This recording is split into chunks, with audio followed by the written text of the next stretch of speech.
Loftslagsbreytingar og áhrif þeirra á veituinnviði landsins viðfangsefni okkar að þessu sinni í lífæðum landsins, hlaðvarpsþætti Samorku, samtökum orku og veitufyrirtækja.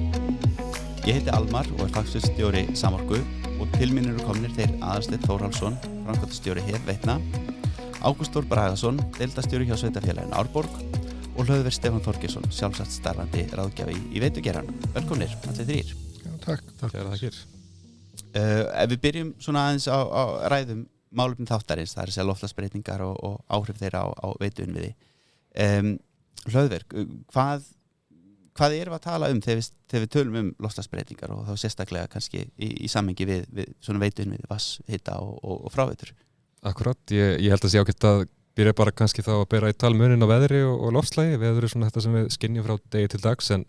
loftslagið er þá fyrir hvern og eitt stað á jörðinni þá svona það veður svona einhvers konar safn af þeim svona því veðri sem okkur finnst eðlilegt. Þannig að loftslagsbreytingar þýða þá að við förum að sjá veður sem okkur finnst óeðlilegt með kannski aukinni tíðni eða aukinni ákefð með þessum vön, og það kemur fram bara í öllum veðurfyrirbrigðum. Við erum vön því að tala hlýnun jarðar og hitastigi í lofthjúpnum er ekkert annað heldur mælikvarði á heildar orkunu sem er í honum. Þannig að einhvern veginn með auknu hitastigi þá verður einhvern veginn allt öfgakendara, hvort sem það eru atriði sem við tengjum við hita eða kulda eða úrkomu eða þurrk eða afleidd áhrif eins og skriðuföll og örverulíf og allt mögulegt.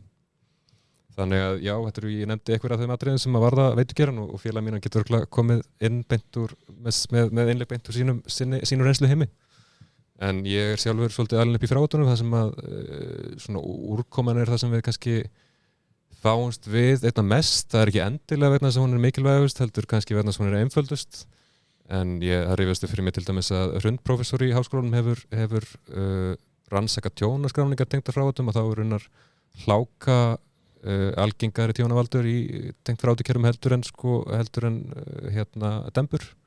Þannig að þetta bara birtist með ýmsum hætti. Já, og við höfum nú dæmi, erum með meðlimi fulltrúa frá annars vegar veitum á Austurlandi og hins vegar í Árborg á Selfossi, og ef við færum okkur kannski austur, Austurlandi hefur nú kannski orðið óþægilega mikið vör við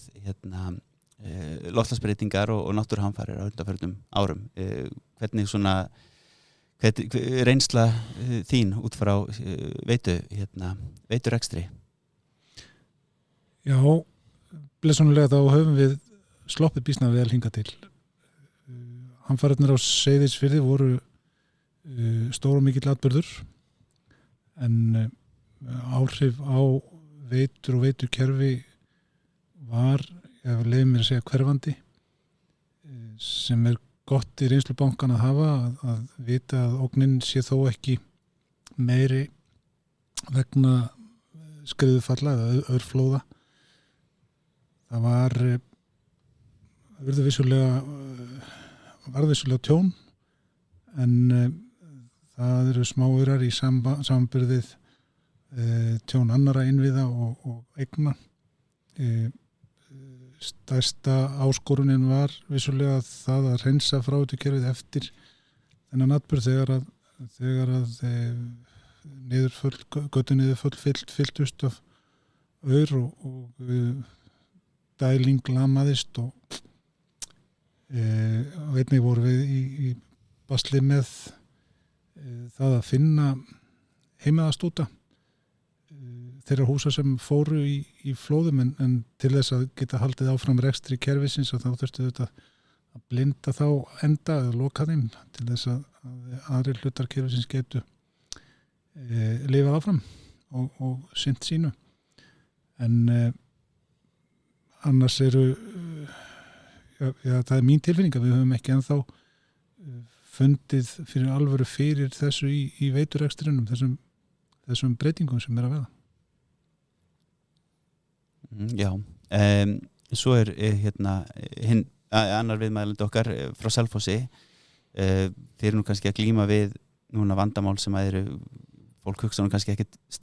fyrsta sem að fólki dettur í hug þegar hugsa loftslagsbreytingar, en það eru klakastíflur og flóð. Getur aðeins sagt okkur frá svona atburðum síðustu vikna á mánaða? Já, við höfum verið að upplifa 2 flóð núna með stuttum millibili og þá flóð þarna í byrjun desember sem svo kallað ístípluflóð sem að þá safnast ís fyrir bæði við þéttbýlið og eins neðan við og sem leiddi svo til flóðs yfir, ekki í þéttbýlun en neðan við þéttbýlið í Geitanesinu og svo yfir á þekkt flóðasvæði þar fyrir neðan. Svo gerist það aftur núna í síðustu viku að í þessari miklu leysingu sem verður að þá var vissulega áin búin að hreinsa af sér ísinn í gegnum þéttbýlið en hann var fyrir hendi á svæðinu neðan við þéttbýlið og hefur skapað mikil flóð núna sem að hefur nú því miður bætna vest á nákvæmum okkar í Ölfusinu sem þessu sinni en enga síður þá kemur þetta yfir svæði eins og yfir Geitanesi þar sem við erum í dag að byggja hreinsistöð sem að hefur búin að vera undirbúningi lengi og hérna hefur staðið til síðustu 15 árin að byggja á Selfossi, hún loksins komin í byggingu og við hönnun hennar þá rýndu menn flóðagögg sem þeir áttu og áttu flóð frá 2006 þar sem flóðahæðin fór í 8,5 meter við bygginguna þar sem hún að rísa og þá töldu menn að það væri nægilt að fara 9,5 meter svona fyrir til að mæta þessu. Við fengið 2 flóð núna sem að slaga í 10,5 meter þannig að við erum að skoða hvernig við mætum þeirra áskoru núna samhliða því sem við munum klára að steypa upp reisistöðun í sumar. Já, þannig að þið eru kannski að upplifa flóð og atburði sem að voru hingað til hefur verið að tala að gerist á 5, 10, 15 ára fresti að þetta farið að gerast á hérna 3-4 vikna gerist á hérna 5-10 ára fresti en farið að gerast á kannski 3-4 vikna fresti hjá okkur. Já, nú þekki ég ekki kannski nægilega sögunar til að svara því hvort þetta sé þekkt að þetta gerist með þetta stuttu millibili en það er vissulega það sem við erum upplifað núna að kannski eru ákvæmdin að verða meiri í þessu veðri og við getum verið að upplifa þetta frá einu tíma til annars. Svo er það líka hitt að við vitum að ístiflan þarna neðan við í Ölfusáni hún er ekki farin, heldur minkaði bara í ánni og þar með sjatnaði flóði þannig að hvað mun gerast ef að fristir núna harkalega og kannski verður ný ísmyndun. Það getur leitt af sér 3. flóði sem að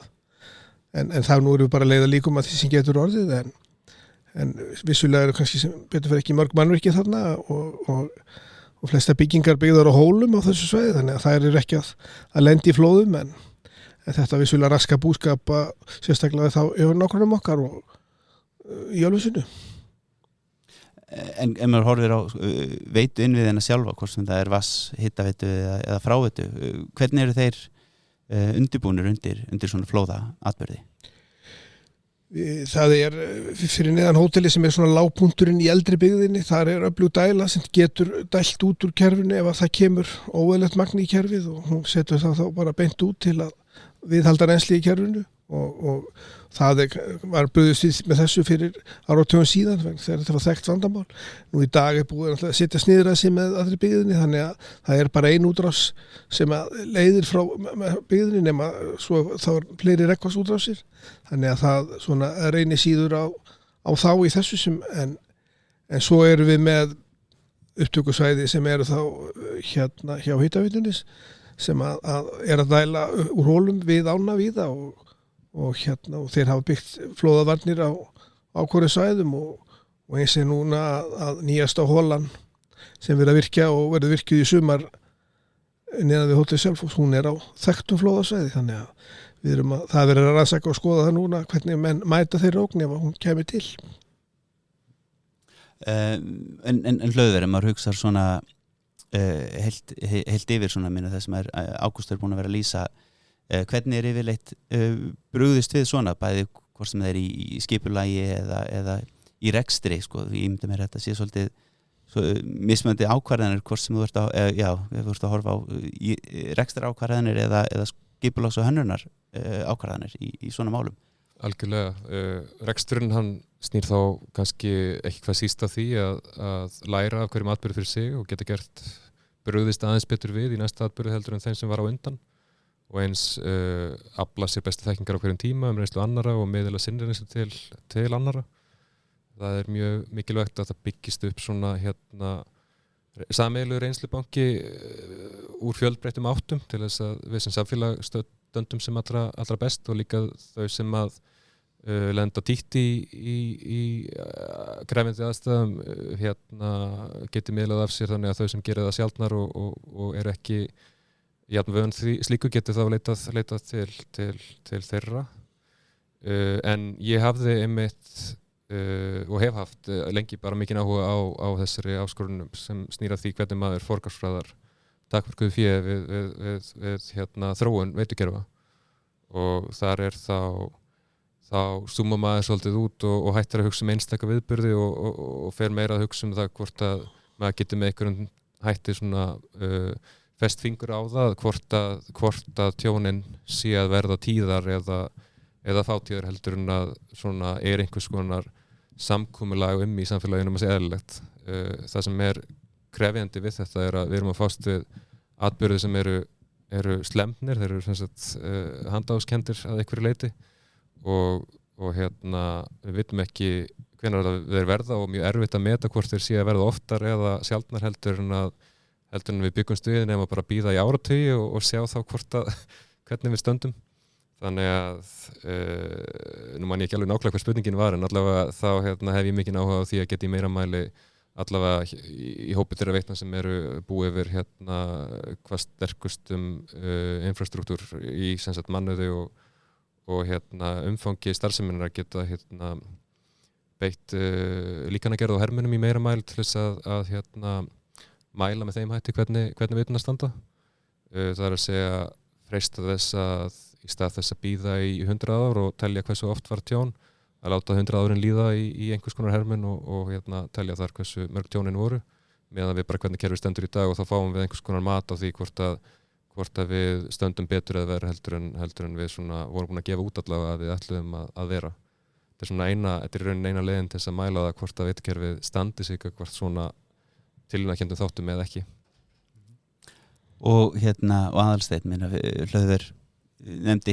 takmarka fé og hvernig og forgangsröðun á aðgerðum og verkefnum í því umhverfi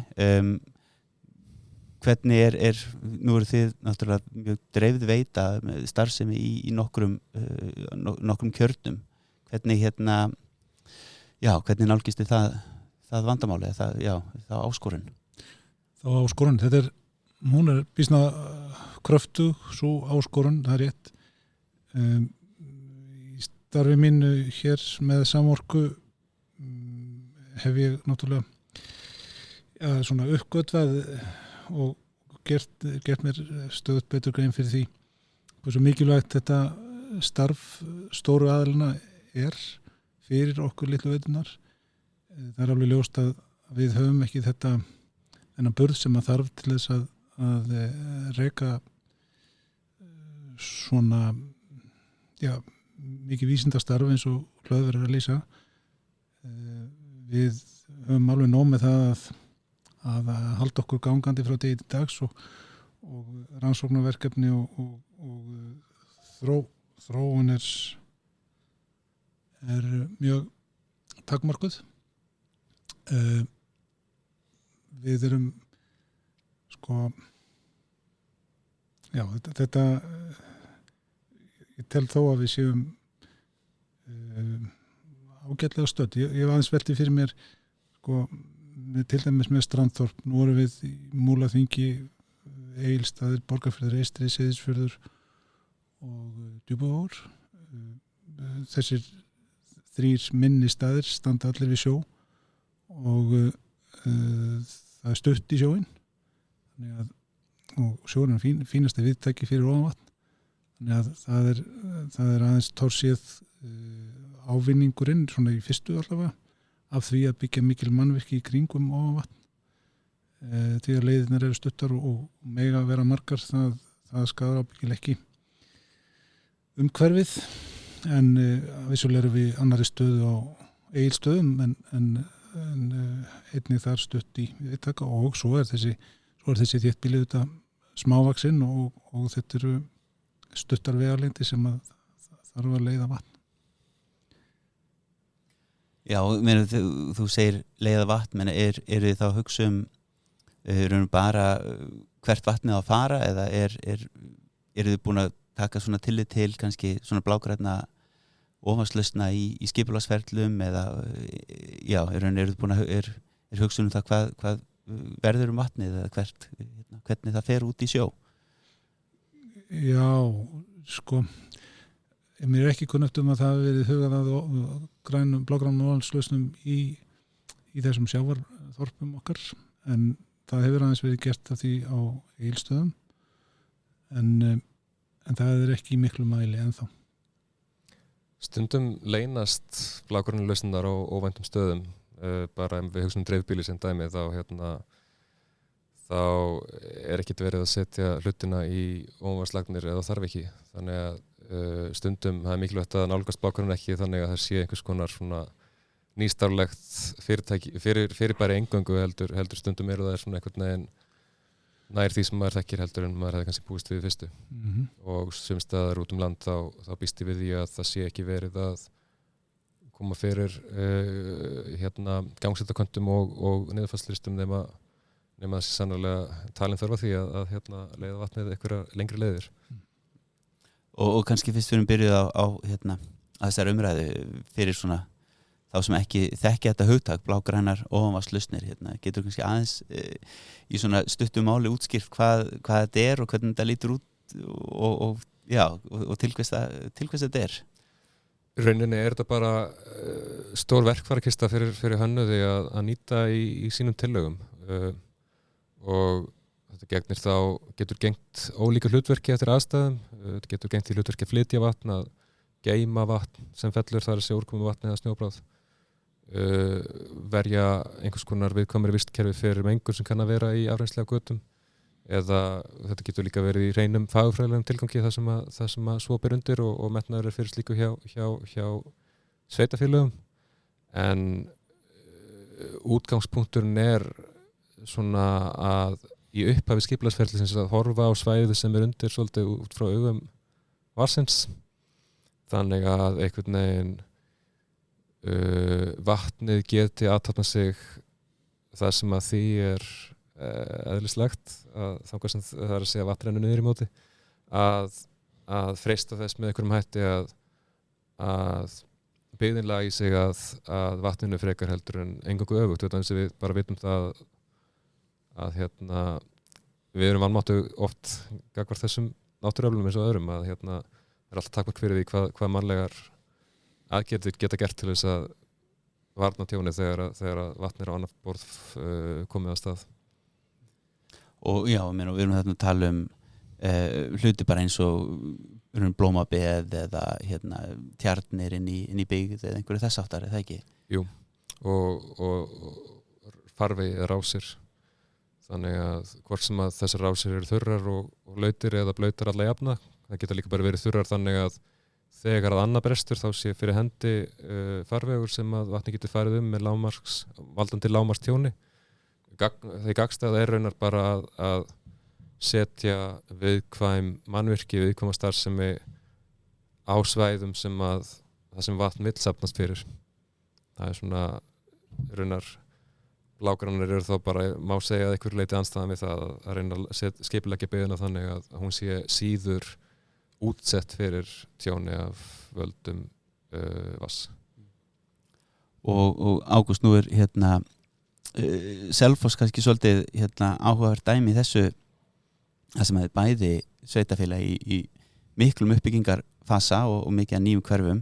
en eins og þú varst að lýsa síðan áðan mikil hætta á flóðum og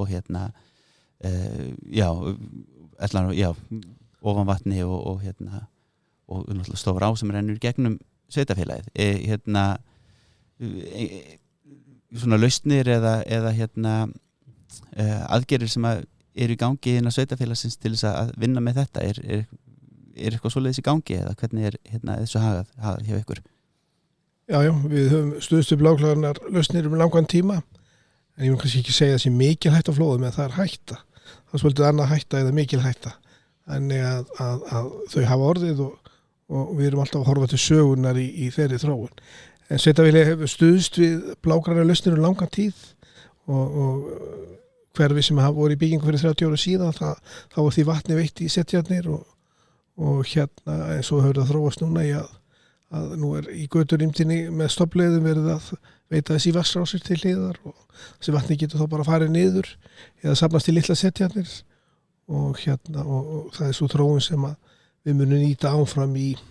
öllum nýri byggðum að veita vatninu þangað. Nú í eldri hverfum og elstu hverfunum þar er þetta svo kallaða blandkerfi þar sem við erum að taka vatnið onni með skorpavatninum og hérna og við höfum verið að vinna að endurnýjum gatna og skipta þá út og þá erum við aðskilja regnvatnið og skorpið líka í og með til að minnka skorpmagni sem þarf að vinna með og það er mikill ávinningur af því og því mun verið að halda áfram en miðað við það þá mun þetta taka því miður eitthvað ára því að klára þetta það koma þessu og ég veit að það gildir með mörg sveitarfélög að þau eru í sömu stöðum. Og kemur kannski rétt að minnast á mjög svo gagnlega styrki stjórnvalda, svo kallega fráveitu sem hafa nýst fráveitunum vel í akkurat þessu sem Ágúst nefnir þegar að gerfin eru endurnýjað þá hefur verið viðurkenndur svo kostnaður í þá það er styrkveitingar sem hefur hjálpað mjög til að hraða þessu að aðskilja regnvatnaskolp. Styrkir ætlaðir til að hvetja sveitarfélög áfram til þess að fjárfesta í skolphreinsun en þá sem sagt sem átt verið er að aðskilnaður regnvatnaskolp er þá viðurkennd aðgerð til styrkja vegna þess að hún eikur hagkvæmni skolphreinsunar sem að síðan þarf í kjölfarið. Já, nákvæmlega og minna vatn á ferðinni. Já, nákvæmlega og minnkar áreiðanlega kostnað við fráveitu hreinsunina, stoppkostnað, stærð og umfang hreinsivirkjana og reksturinn. Ég held að það verður afar mikilvægt að þau skilaboð séu skýrt til stjórnvalda að minni eitthvað stuðningur til sveitarfélagana til að halda áfram þessari vinnu að það er mikil þörf á því og mikil hvati til þess að þau haldi áfram þessu starfi sem við þurfum og munum vinna að næstu áratugina og það fyrir að sjá þetta í svona langtíma viðurkenningu á því að þetta sé hlutverk stjórnvalda að veita þessu stuðning þó að það sé ekki nema þá þessi virðisaukaskattur sem þetta kannski munar en í því er mikill og jákvæður hvati. Það er alveg rétt og ég í mínum störfum hef oft spurt með því hvort að það sé það er hægt að í mínum huga hægt að útfæra þetta með þessu sem að Ágúst segir nefnir með virðisaukaskattin þetta er sama hlutfall, kostnaðarhlutfall sem að stjórnvöld viðurkenna og sem nemur virðisaukaskatti og það verður til mikillar einföldunar og hagræðis fyrir framkvæmdaaðila að veiturnar sem sagt að þurfi ekki að leggja í umtalsvert mikla vinnu við að rökstyðja og sína framöðan á kostnað mun einfaldra væri eins og hugmyndir gengu út af í byrjun að þetta yrði að virðisaukaskattur fengist að þessu endurgreitur frekar heldur en að standa í því sem að standa þarf í til að gera þetta, það þarf uppáskrift endurskoðanda og það er heilmikið stúrs í kringu þetta. Umsóknin styrkina? Já, sko eitt er umsóknin og svo þegar kemur til útgreiðslu styrkjana þá þarf að færa ráðuneyti útreikning, alla reikninga, öll fylgiskjöl, alla greiðsluseðla og það þarf allt saman að vera kvittað og uppáskrifað af endurskoðanda sem hefur kostað handlegginn bæði í tíma og peningum. Já, og ég meina þessir fráveitu jú, þótt kannski mætti eitthvað bæta í sko umfangi og úrvinnslu þá náttúrulega hafa þeir skilað rosalega góðum árangri og já, svo sem undir ykkar orða það er mjög mikilvægt að halda þeim áfram, sérstaklega þegar við erum að horfa á núna hugsanlega breytingar á hreinsunarkröfum og annað sem að geti komið fram núna næstu áratugum að þá er gríðarlega mikilvægt að einhvern veginn horfa á þennan málaflokk svona með svona, já, heildstæðari lausn og einmitt að ná að innvinkla þá aðrar kosti og aðrar aðferðir eins og blágrænar óvaslausnir. Tek bara undir þetta með þér og við kannski nota það orðalega. Það er svo mikið eftir í sveitafélögin og rekstraraðilega veitnana að við sjáum fyrirsjáanleika og allar íþingjandi kröfur þá leiða af sér við fáum fyrirsjáanlega einhver stuðning fyrir að takast á við þá. Það komi ekki einfallega bara fram á stuðningsvegna þess að sveitafélögin eiga alveg nóg með það sem þau eru að gera í dag og þá þarf því að fylgja einhver aukning til að við getum mætt þeim kröfum og þá vil ég líka taka þar fram að aðstæður eru mjög mismunandi á milli sveitafélagi með þetta. Sveitafélög eins og bæði Egilsstaðir og byggðakjarnar eins og Egilsstaðir og Selfoss eru inn í landi og eru að nýta sér jökulár sem viðtaka og ef að þá að herða kröfur og þetta vegna þess að þær aðstæður kannski ekki þekktar annars í heiminum að þá er mjög mikilvægt að það komi þá stuðningur til þeirra sveitafélag vegna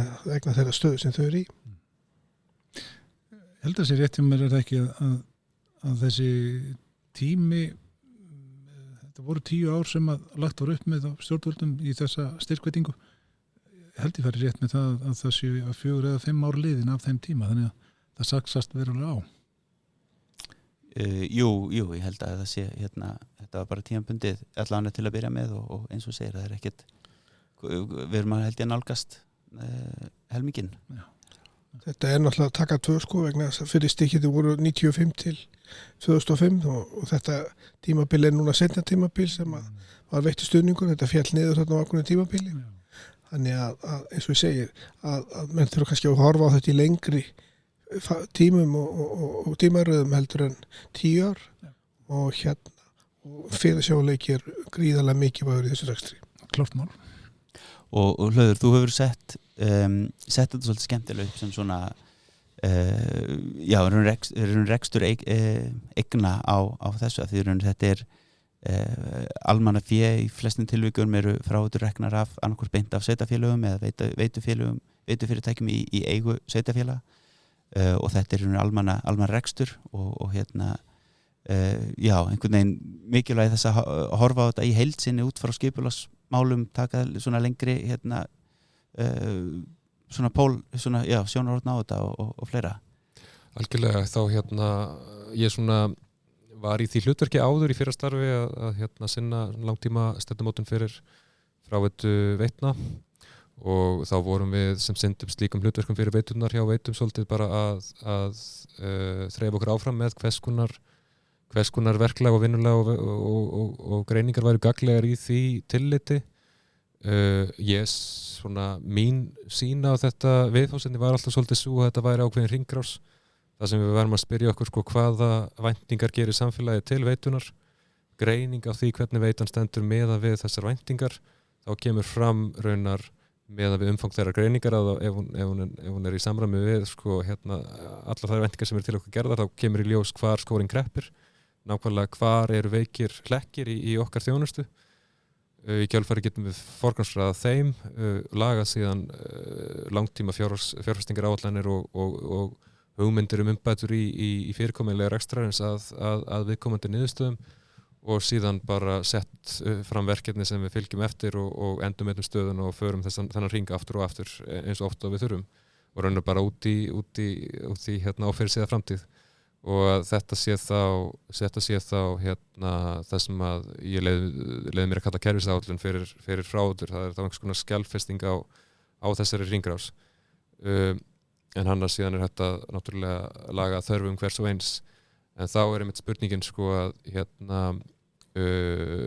til þess að þetta sé sem allra líkast því sem að við erum vön þá er þetta, finnst mér langa eðlilegast að nýta fjárfestingar áætlanir veitnanna sem að eru fyrir hendi hvort sem er sem svona megin vettvanginn fyrir svona stefnumótunum til skemmri tíma kannski 1 upp í 5 ár og það er líka á þeim tímaskala sem við höfum kannski svona bara eins og í veðurspánni, við sjáum 5 daga fram í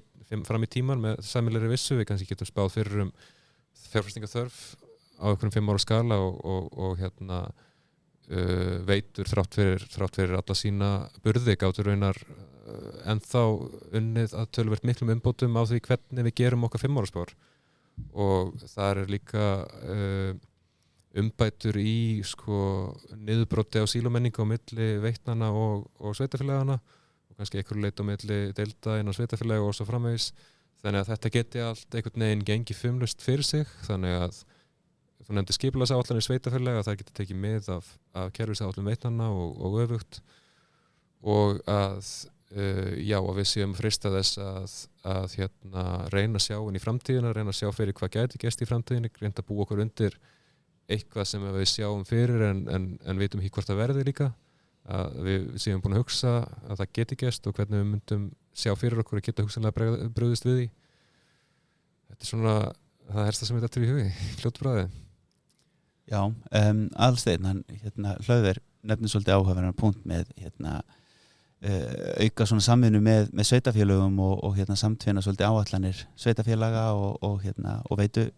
fyrirtækisins maður horfir til dæmis uppbygginga í sveitafélögum eins og Seyðisfirði þar sem að á eftir að eiga sér stað og að eiga sér stað sko mikil breyting færsla á húsum og mikla framkvæmdi framundan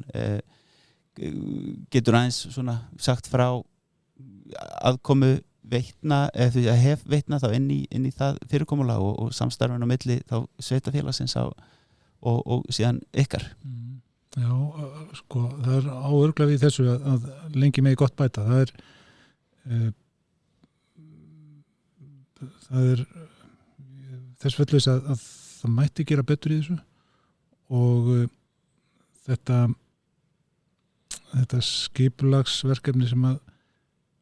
er í vinslu og bóðir í vinslu núna í nokkur að missir að skeið í kjölfar skriðufallana 2020 að þá hefur samtalið ekki verið mjög mikið en við höfum þó setið 2-3 fundi og komið okkar sjónarmiðum á framfæri hins vegar þá var alveg víst að það mætti gera betur og meira í þessu og þetta þarf að eins og einhverjum vettvangi heitir að vera með snemtaka í hlutun það er alveg örugglega við í þessu og væri örugglega mjög gott öllum samfélögum að meira og betur myndi vinnast saman mér fannst áhugavert erindið hans Péturs í morgun frá veitum þetta með samstarf veitna við Reykjavíkurborg leit vel út og hlýtur að vera spennandi og verðt að horfa til þess í ríkara mæli Það er alveg, ég er náttúrulega þessa 6 ára reynslu af því að starfa á veitum og það var svo mörg tækifæri sem maður sá sem maður svona einhvern veginn raungerðist ekki akkurat kannski á svipum ástæðum og Pétur var að lýsa í sínu erindi á þessum fundi Samorku í morgunum áhrif loftslagsbreytinga á veituinnviði að stundum einhvern veginn blasir við eitthvað umbúta tækifæri en það er bara svo flókið að koma það í veruleik gera það að raunveruleika út af einhverjum svona mannlegum hindrunum sem er bara erfitt að ná yfir sín yfir þegar maður er í stórri einingu þannig að ég hef mikinn áhuga á því og hef enn að sko fráveitur komið miklu sterkar inn í aðskipulagsgerð með sveitafélögunum en hvorugur aðilinn getur án hins verið í slíkri samvinnu vegna þess að við einhvern veginn vatni þekkir engin landamæri en við einhvern veginn út frá okkar lögbundum hlutverkum verðum svolítið að vera í okkar hlutverkum og þannig að sko það er ákveðin hlutir, ákveðin kortlæðning kannski til dæmis á flóðaáhættu á stærri skala til dæmis þéttbýlinn hérna í borginni þar sem við erum með svona stærsta samfellda þéttbýli á Íslandi og að einhverju leyti byggðina á svæðum þar sem eru svona stærri íkvolfsæði sem halla inn í sig eins og Laugardalurinn og Vatnsmýrasvæðið og fleiri Kringlumýrin þar sem að ég með svona hefur klæðið fingurna að geta gert svona ákveðna greiningar með borginni en alltaf eitthvað annað sem hefur kannski öskrað þeirra, en við höfum þó veitur bara svona að eigin frumkvæði þess að taka fyrsta skrefið, gefið út ákveðna svona beinagrindur af því hvernig svona ofanskerfin á þessum stóru íkvóluðu svæðum getur litið út, með það síðan fyrir augum að taka boltan áfram með borginni, hugað fleiri þáttum heldur en eingöngu því svona hlutverki sem ótvírætt veitana. Já, þú nefndir Hlöður aðalskipulagsgerð, þetta hlýtur að sko hríslast niður á deiliskipulagsstígi líka. Já. Kannski ekki síður sko. Algjörlega sko. Ég svona svolítið hrifinn að því að finna ekki upp nýverkvari, heldur reyna að auka notagildi þeir sem fyrir eru, að nota skipulagið til að leggja stórlínunar og láta það hríslast niður deiliskipulagin, og þá náttúrulega, ég veit ekki hvernig það er hjá ykkar veitum, en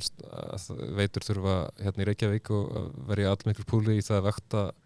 hugmyndir deiliskipulagsáætlanir og grípa inn það sem að verja þar hagsmuni sem eru kannski ekki öllum ljósir sem ekki inn í veitumálunum, að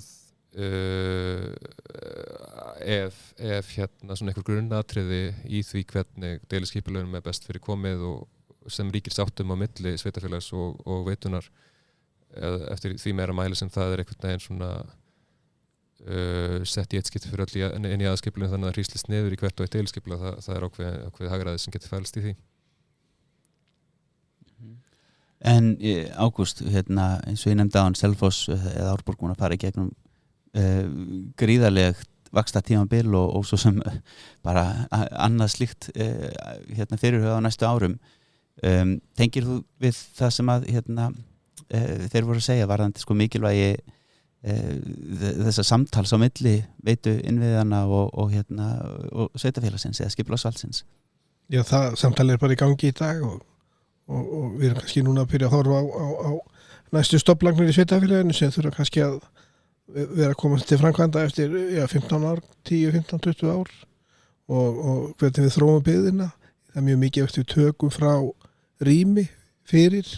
þessar stofnlagnir, taka frá rými líka til að mæta blágrænum lausnum og vinna með það. Þannig að ég lít bara svo á að það séu tækifæri í þessu til þess að gera og umhverfið áhugaverðara og nýta það til að í uppbyggingu á svæðinu, þannig að við erum í þessu samtali bara í dag vegna bara stekkandi byggðar og örra þróunar hennar. Já, frábært. Nú kannski farið að líða að lokum hjá okkur. Er einhver svona loka orð sem þið viljið enda á? Já, með svona ákveðið þema í mínum erindi á þessum fundi í morgun sem við nefndum, sem var bara svona að fallst ekki hendur gagnvart viðfangsefninu, og með því ekki gera lítið úr því að loftslagsváin alvarleg, en það eru samt ákveðni þættir í okkar hlutverki veitufólks í því viðfangsefni sem við getum gengið hreint til verks og hafist handa á þess að þurfa að hafa ágjur af því að hvort við séum einhvern veginn að gera allt fullkomið. Það bara skiptir miklu máli að byrja og hafa trú á sjálfu sér í þessu. Ég tek bara undir þetta að þetta eru verkefni sem við erum bara með fyrir framan okkur. Þau eru vel lífeystigaleg. Okkar hlutverk er náttúrulega bara að mæta þeim, upplýsa fólk og hafa alla með í lausnunum og nýta þau tækifæri sem eru framöndan til að betur bæta og koma okkur áfram. Þannig líti ég nú á það. Já. Vinna á verkefni, þetta er bara mjög áhugaverðir tímar, ekki síður þeir sem eru í nánd eða þeir sem að við höfum upplifað og það verður bara gaman að fylgjast með þróuninni og ég vil enn aukin í samvinnu ef að nokkur kostur er á því sem að ég held að muni styrkja okkur öll og skil okkur enn betri niðurstöðum. Já, frábær, þetta eru góð lokaorð. Ég þakka ykkur kærlega fyrir spjallið og fyrir þau sem að hafa áhuga á að kynna sér málin nánar, og þá bendi ég á upptöku af opnum fundi Samorku um veður og veitur sem má nálgast á heimasíðu Samorku, samorka.is.